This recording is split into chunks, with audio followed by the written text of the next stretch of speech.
first art that got, I mean, most kids draw, you know, like just when you're a little kid, just, you know, and everyone, almost all kids, their drawings look the same. You know, it's like not stick figures, but like a circle head and then like crazy hands and stuff.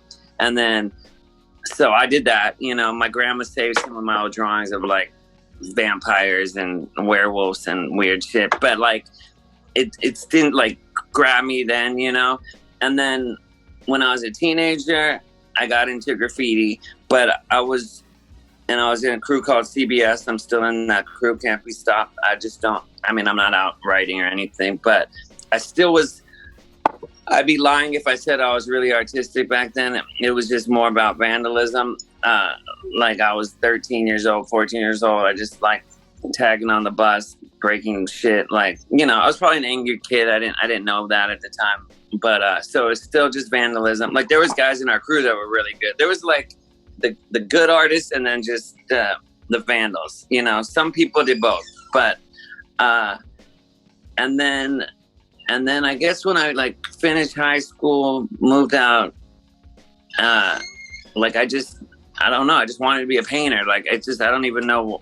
I don't know what the epiphany was or whatever. Like I just want to do that. And then people kind of came into, you know, like I believe you could kind of like bring things, you know, like manifest your own destiny, bring things into happening. So kind of at the same time, my friend's dad was a painter, so I took some lessons with him. And then a friend that I became friends with, he was a painter, like a oil painter, you know. One of them painted figurative painting.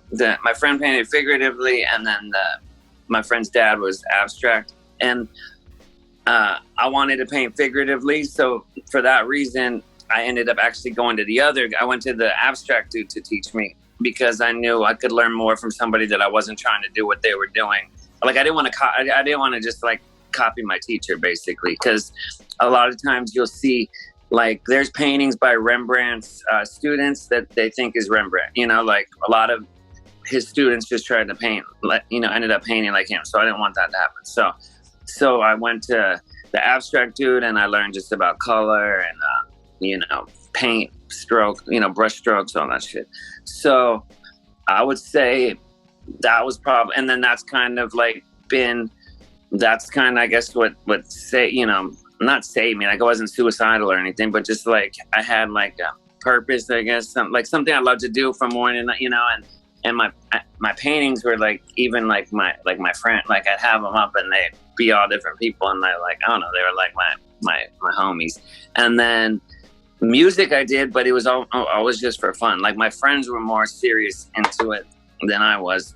And then when like I was saying before, if you want to do it, just do it. Like we're making songs, me, Andre Legacy, Dirt Nasty, and just having fun. And then Dirt Nasty would take the CDs out to the clubs and stuff. We didn't even know he was doing that. And then so DJs are playing it. Like DJ AM would play our shit, big Hollywood DJs. And then it kind of just started. Like that was never my plan of, I'm going to like go do this place. I wouldn't even know what to do really. It's like I said, he gave the CDs out, that got it in people's ears. And then someone came and ended up being my manager.